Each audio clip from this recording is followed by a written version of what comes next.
So, speaking of Vaush, though, you went on Vaush's channel. Why don't you tell us a little bit about that? Oh yeah, now this is holy crap. Yeah, this was over a year ago now. Back in it was on a Friday after I got home from work. I went on Vaush's Discord, and I got into a queue to talk to see if I could argue with him. The thing was like days ago I tried getting on his stream and I couldn't get on. And back then I was like all prepared. I was ready to go, but I couldn't get into a discussion with Vaush. So I figured man, this is going to be hard. It's probably because in the past I tried to get on this other YouTuber whose username was Turd Flinging Monkey. And he had this really complicated and convoluted system just to talk to him in a round table on his YouTube, because he had a Discord and he had it so a certain number of people can get on his stream. But he had this really, I don't remember exactly what he did. You had to email him and then you got to be approved and all that crap just to be on one of his YouTube videos. And he had far fewer subscribers than Vaush did before he took off most of his videos off of YouTube that weren't advertisements and put them on BitChute and MGTOW.tv. And so I left to go to the bathroom, get myself a drink, and then I came back, and Vaush's girlfriend said, "Hey, Vaush says yes, he's ready to debate you whenever you're ready." Vaush sent me a friend request and sent me a message saying, "Is this a good time to go?" And I was like, "Yeah, I guess." And I screwed that up pretty bad by first not fixing up my audio to make sure that it wasn't bass boosted, so that way it sounds like I'm about to tell you how to survive a restaurant full of deadly animatronics, or make sure that I had my sources on hand. But the thing was, by that point I think I've memorized most of my sources. Did you watch that discussion or listen to it? I watched it back when it happened on stream. Oh, so I didn't listen to it in between when we last talked and now, so I haven't refreshed my memory on it. Okay, so basically the first thing that I wanted to catch Vaush on was his reaction to the men's rights activists versus the feminists on the Jubilee panel. And he was taking it at face value, which I can't really blame him for, because you have to kind of dig deep to find out that Jubilee deceptively edited the video to make it look like the MRAs are stupid and the feminists are smart. Because in that discussion was an hour long, but Jubilee edited out any kind of content where the MRAs said anything smart, and they edited out everything of the feminists that would have been an embarrassment to themselves. Like the time that Alicia said that she wished that there were no men in the world, or the time that Kursat brought up a few points off the top of my head. I don't remember exactly what he said, because last I looked at that discussion in full was over a year ago. And Vaush's reaction to me basically saying that was "Oh yeah, do you have the evidence that this was deceptively edited?" And I'm like, "Yeah." He's like, "Do you have access to the raw video footage?" And I was like, "Yeah." And so I sent him the raw video footage with timestamps so he could look at any time that they said whatever. And his reaction to that wasn't "Oh, okay, I was wrong about that." No, he's like, "Well, okay, I mean, doesn't really matter." Yeah. So effectively what he was saying is that it doesn't matter when your side gets painted dishonestly, because it's politically convenient for my side. So I don't care about it. That's what he's saying. The thing is Vaush and I are supposed, my impression at the time is, well, Vaush, you're an egalitarian. You think we should all have the same rights. Aren't we on the same side? Because before that, I don't know if I would call myself a Vaush fan, because there were some issues that he and I had a strong disagreement over. But I thought he was smart and articulate, so I was willing to hear him out on a lot of stuff that he said. And yeah, I know, looking back, that's kind of silly, but no, I was in the same boat. Don't worry. I remember. In fact, since Default is here right now, I remember listening to him argue with Tanky's Leftism Today and Default, and I was making custom maps for games that I play, or playing Minecraft while he was arguing with Default. And for people watching, it was either frustrating, for Vaush and his audience, it was just frustrating to talk to him or listen to. But because I didn't have a dog in the fight one way or the other, I just thought it was hilarious. I actually didn't know that was Default until I watched a discussion between Default and leftism today. Wait, it occurs to me that I'm in a call with two people who have debated Vaush, and I haven't debated Vaush yet, so that's upsetting. That is pretty upsetting. I would love to see you debate Vaush. We need to make this happen. Oh, but yeah, he's not debating any Yankees anymore. Fucking fat coward. I will debate the fuck out of Vaush. I will destroy him. So when it comes to Vaush, there's a couple things that I may want to advise you on. Anytime you go into this Discord to talk to him, always make sure that you have your sources ready, you have your audio ready, of course. Those are obvious points. But here's a couple arguing styles that Vaush will use against you that you're going to want to be ready for. One is that he will use the not as bad as fallacy on you, because that's exactly what he did to me, where it's like, you're talking about like this is in the discussion that I had with him. He was like, "You're talking about reproductive coercion." He's like, "That's not that big of a problem." And I said, "Well, it's a problem that's happening in our society, and I want to tackle it." And he's like, "Well, that's not as big as like the male suicide rate. Why aren't you talking about that instead?" And I didn't say this in our discussion, but I was like, "Well, why can't we deal with both problems at the same time?" And I think I mentioned Warren Farrell when he was on Vaush's stream. He brought that up. So I felt like it was kind of superfluous for me to bring that up when another MRA already brought it up to him. Actually, multiple MRAs brought it up to him. I was focusing on reproductive coercion, like sperm jacking or spurgling, because that's what they call it when it happens to men. Because that is a problem in our society where it's sometimes hard to prove that like a woman like poked holes in the condom in order to get child support money out of the guy. And I said, well, this is something that this is a problem in our society that I want to fight. It's one of the reasons why I haven't gotten in a relationship. Yeah, I don't want to fucking deal with that shit. Because like looking for red flags in somebody is not easy to do. And Vaush's reaction wasn't like anything but like, yeah, that doesn't matter that much. So you shouldn't be talking about it. It's like, pro tip: become gay. Easy. I'm sorry, Mudpai. Don't have sex. Fuck sex. Fuck sex. That's kind of an oxymoron, isn't it? Yeah.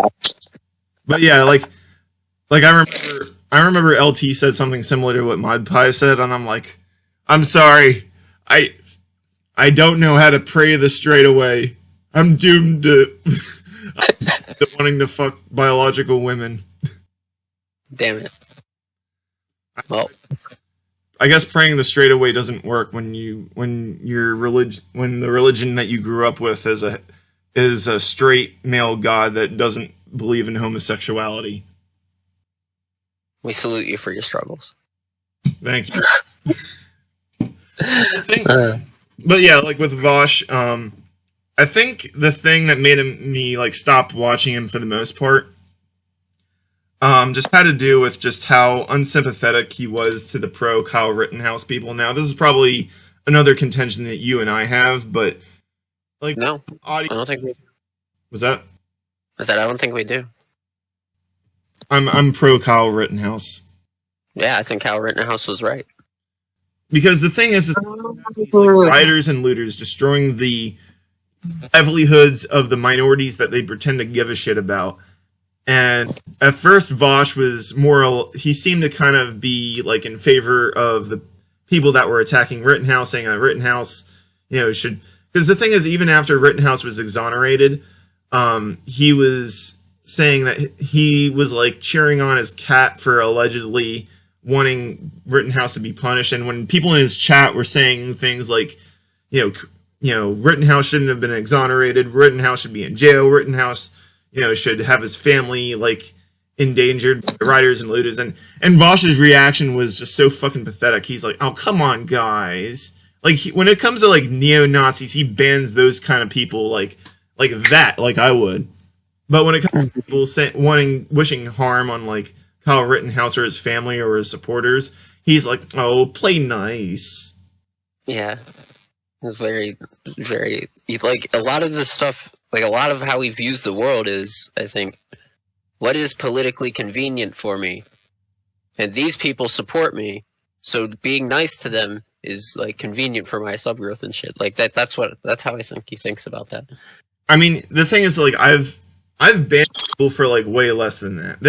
I made a video where I criticized like white supremacists in MGTOW, and there was like a guy that came in on my video. He's like, it's like be fighting against racism. MGTOW is an Aryan movement. And I'm like, if by Aryan you mean bowel movement, then yeah, I agree with you. And that's the last thing that I said to him before I banned him and deleted his comment. It's like, on my channel, it's not a fucking democracy. It's a motherfucking dictatorship, and I'm the dictator. Hey, based. That's how it is over here, too. That's how I run things. I'm like, all right, I'm in charge, and anyone who says otherwise is gone, all right? Yeah, I plan on extending that ideology when I become governor of my state one day. I'm just kidding. Too long. No, you gotta be too long 2.0. In Roblox. Yeah, in Roblox, obviously. But yeah, like with Vaush, you just gotta like be mindful that this is not. I mean, obviously, you know he's not honest, but I wasn't. I think I wasn't expecting him to use like unscrupulous debate tactics when I was talking with him. You know, and it's like, oh yeah, and another one he used was when I said like, well, why can't MGTOW have like their own society? Because I was asking him what his opinion was of like separatist feminists or political lesbians, and I'm like, well, and I mentioned I talked about like this one other MGTOW guy who's no longer associating with MGTOW. His username was Angry MGTOW, and he was calling for like an all-male society somewhere where it was like, well, basically mirroring what the separatist feminists were doing. And Vaush interrupted me saying, yeah, that sounds pretty gay. And I'm like, why do you have a problem with that? Because the way he said it sounds exactly like a kind of insult that I would hear out of people that I went to middle school with.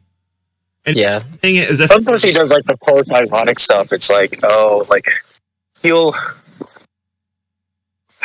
like he could have been trying to get at like, oh, you guys are like, don't you guys hate the gays? So isn't that gay? Like sometimes he'll do stuff like that, you know? Yeah, he was trying to. Yeah, I think that Default's right. He was trying to like signal that you don't like gay people, and so therefore this is really gay, and so you like. He's trying to make fun of you like that, but yeah, like Tree's trying to point because you obviously don't hate gay people. Yeah, no, if I hated gay people, I probably wouldn't even be talking to you. But I'm like, and unscrupulous debate tactics and Vaush are like, it's like second nature for him. At the time, I wasn't like up to that, but all I did was say like, why do you have a problem with that? And he's like, oh no, I'm gay. So it's almost like he like asked that question as if it's not an insult, as if it wasn't intended to be an insult or a gotcha. And then he like doubles, and then he like retreats to, oh no, I'm bisexual, so you know, it's okay, you know. And I'm like, ugh. And I'm just like sighing in annoyance at the fact that he did that. And he's like, oh wait, you have a problem with that? And I'm like, no, it's just I'm not sure what you were trying to get at with that one. And he just, it's almost like he just kind of gave up on that one. Yeah, I do. Like, that's the part of the debate that I probably remember the most, was that comment. Oh, yeah, and everybody was like, you blew his mind, Vaush. And it's... Yeah! He didn't win the argument. It was just some stupid comment that he made, just some... No, listen, you got destroyed, alright? He just obliterated all of your ideas in one foul swoop. Snap fingers. That's how good of a debater Vaush is, alright? He's so good at debating that he doesn't want to talk to me anymore. Yep. So don't worry, I want to debate him, and if we debate, he will not want to debate me ever again. He will avoid me like the plague. Or maybe he'll kick you off like what he did to Default and I. Because at the thing that I think... when I advocated for like more surveillance to deal with people who engage in like assault or murder, he said that the two of us have a fundamental disagreement that we're not going to get past, and he let me shout out like a final meme before kicking me off. See, he's like, I'm against the surveillance state. I'm anti-authoritarian, but also corporations should watch everything you do on Twitter and ban you if you're like in one of these 12 different groups that I don't like. Oh. No. It's okay when private companies do it. Yeah. Exactly. It's okay when he literally makes that argument too, I think. He's like, Twitter is a private company, so therefore they can do whatever they want. Also, I'm a socialist. Yeah. Like what? It's like if you're if you're like a right winger, then it's not then like saying that Twitter is a private company wouldn't be hypocritical, even though a lot of right wingers are starting to turn against the private company argument because they get pissed off when places like YouTube and Twitter ban them, even though the Supreme Court under Donald Trump said that they're private organizations. You can't just have the government regulate them unless you're nationalizing them, which isn't apparently going to happen. And my argument is like, look, we have BitChute, we have MGTOW.tv. We could always move on to those platforms because Donald Trump's Supreme Court was not siding with us when Trump was in power, stacking the court with conservative justices. When the odds are stacked in our favor, and the Supreme Court doesn't rule in our favor, that's a sign that maybe we should start like create one platform alternative to YouTube, and then we all just use that one. But the problem is like right wingers, they use BitChute, they use Rumble, they use MGTOW.tv, they use like a whole plethora of different platforms, and it disperses our presence. And they did the same thing with Twitter. Okay, so now you have Gab, you have Parler, you have Frank, you have like all these different alternatives to Twitter, and a lot of them fail. There's no like unified movement towards one particular platform. They create a whole bunch of them, and then most of them fizzle out.